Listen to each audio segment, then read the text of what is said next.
Bem-vindos à Rádio Daniel, espaço de diálogo, aprendizado e valorização das vozes dos nossos estudantes. Nesta quinta temporada, apresentamos os trabalhos desenvolvidos na trilha de aprofundamento Raízes do Mundo, Ciência e Sociedade. Ao longo dessa jornada, investigamos o desenvolvimento das ciências nas grandes sociedades da antiguidade. Em destaque, exploramos os povos do Crescente Fértil, analisando aspectos da sua organização social, política e seus conhecimentos construídos às margens do rio Tigre, Eufrates e o rio Nilo. Preparem-se para uma jornada de conhecimento, reflexão crítica e descobertas, conduzidas pelos estudantes da escola Daniel Neri.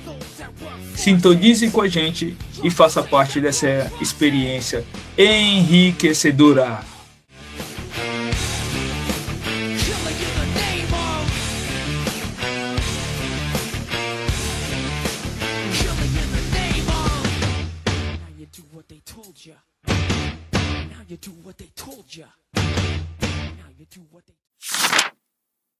Fala pessoal, hoje eu vou te contar como os assírios se tornaram os donos do pedaço na antiguidade. Eles não brincavam em serviço e era conhecido como os mestres do terror. Mas será que era só violência ou tinha inteligência por trás de tudo isso? A política deles era misturada com religião. O rei não mandava sozinho, ele dizia que era representante do deus Axu aqui na terra. Então, para eles conquistar cidades e aumentar o império, ele era um dever sagrado. Se o rei não estivesse em guerra, parecia que ele estava trabalhando direto para o Deus dele. E como eles faziam para ninguém se rebelar? Eles usavam o medo. Os assírios espalhavam histórias e faziam desenhos nas paredes, mostrando o que acontecia com quem tentasse enfrentar o exército deles. Era uma propaganda pesada.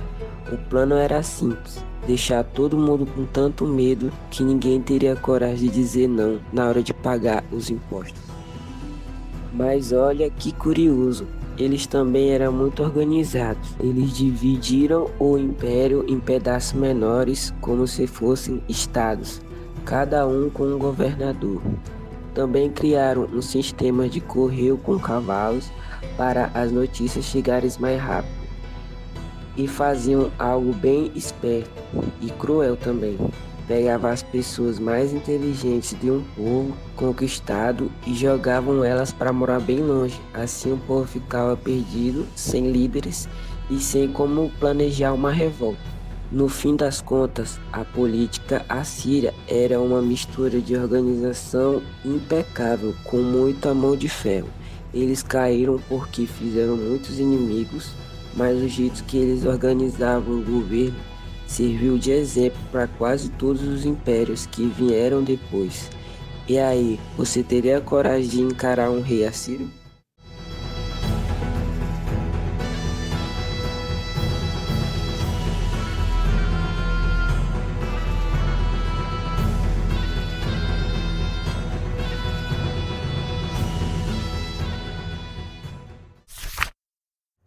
Então, gente, eu vou falar um pouco sobre a organização das províncias e o sistema de comunicação. Na organização das províncias, o Império Assírio era dividido em um sistema individual para manter o controle sobre o vasto território. E eram divididos em várias partes, como o coração da Assíria, que seriam as terras centrais, que eram governadas diretamente e forneciam os oficiais de elite. Também tinha as províncias conquistadas, que seriam as terras distantes que eram transformadas em unidades administrativas chefiadas por um governador. E qual que era a responsabilidade do governador? Eles eram encarregados de coletar tributos e recrutar soldados para o exército imperial e garantir a infraestrutura do local.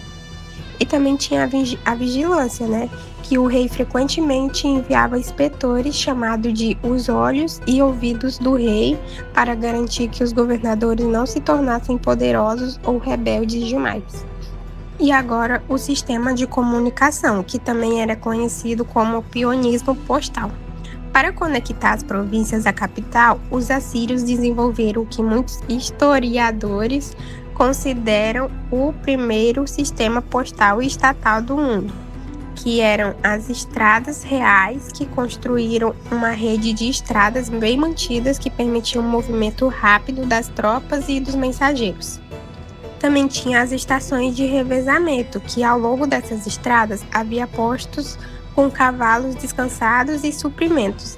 Quando o mensageiro chegava exausto, ele entregava a mensagem a outro ou trocava de montaria para seguir a viagem, né? E com esse sistema, eles permitia que uma mensagem viajasse de regiões distantes até o rei em poucos dias, algo sem precedentes para a Idade do Ferro.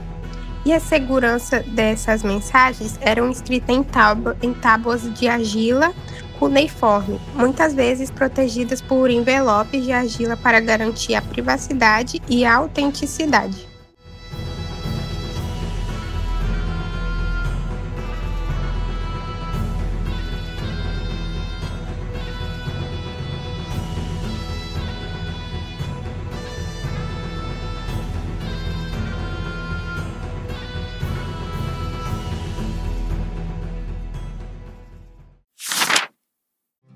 Sabe quando o professor fala dos assírios? Qual é a primeira imagem que vem na sua cabeça? Provavelmente são guerreiros bravos, exércitos gigantes e muita poeira, né? Mas e se eu te contasse que por trás de toda essa pose de durões, eles foram os maiores curadores da antiguidade? Pois é, o legado deles vai muito além das espadas. O ponto central é que eles usavam força militar como uma ferramenta, mas o objetivo real era manter a ordem e principalmente não deixar o conhecimento humano sumir do mapa. Sabe, eles eram tipo os guardiões da memória da Mesopotâmia. Querem um exemplo que é o puro suco da inteligência? É a biblioteca de Assurbanipal, lá em Nínive, galera. Esquece aquela ideia de salinha e 3 prateleiras de livros, sabe? Aquilo era um projeto monumental. O rei de Assurbanipal era apaixonado por saber, e ele mandava escribas para todos os cantos com uma ordem clara, que era: copiem cada texto que vocês encontrarem. Eles criaram um sistema de organização com etiquetas de argila, que é o tataravô das nossas bibliotecas modernas. E olha que foi muito legal.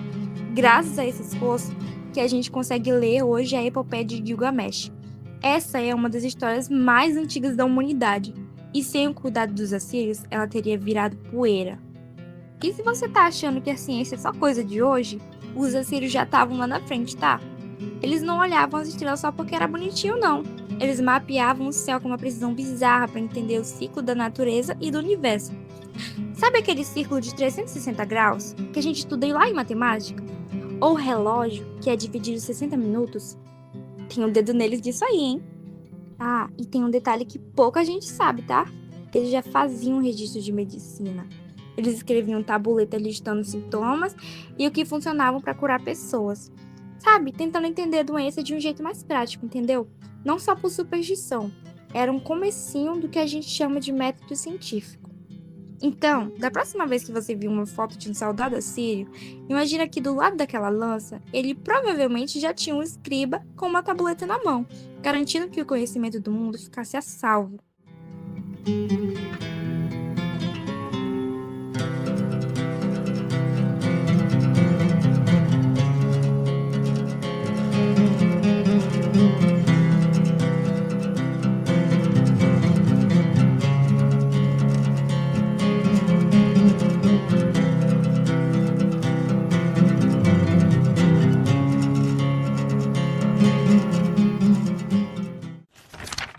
Bom, eu vou começar do fim. Imagina um império que mandava em tudo, tinha o exército mais brabo da época e parecia que nunca ia cair. Só que do nada, tudo virou cinza. Como que o gigante desmorona? Eu vou dar um spoiler, não foi só uma coisa, foi uma tempestade perfeita de problemas. Aí vocês me perguntam, por que eles caíram? O primeiro grande erro dos assírios foi o tamanho. Eles cresceram tanto que ficou impossível de controlar tudo. Era revolta de um lado, fronteira sendo invadida do outro. E naquela época não tinha WhatsApp, né? E as notícias demoravam semanas para chegar. E tem outra coisa, a política deles era baseada no medo. Eles eram muito cruéis com quem conquistavam. Então, eles não tinham amigos, só inimigos, esperando uma chance para poder se vingar. E essa chance veio quando os medos e os babilônicos se uniram com o único objetivo: apagar Nínive, a capital do mapa. Em 612 anos a.C., o império caiu. Foi tão rápido que as cidades foram cobertas pela areia e esquecidas. Mas olha que loucura, quando os inimigos tacaram fogo no palácio para destruir tudo, o calor do incêndio acabou cozinhando as tabuletas de argila da biblioteca deles. Em vez de sumir, elas ficaram duras como pedra e se preservaram por milênios debaixo da terra. Ou seja, o próprio incêndio, que era para destruir o legado deles, acabou salvando as provas de que eles eram muito mais do que só soldados.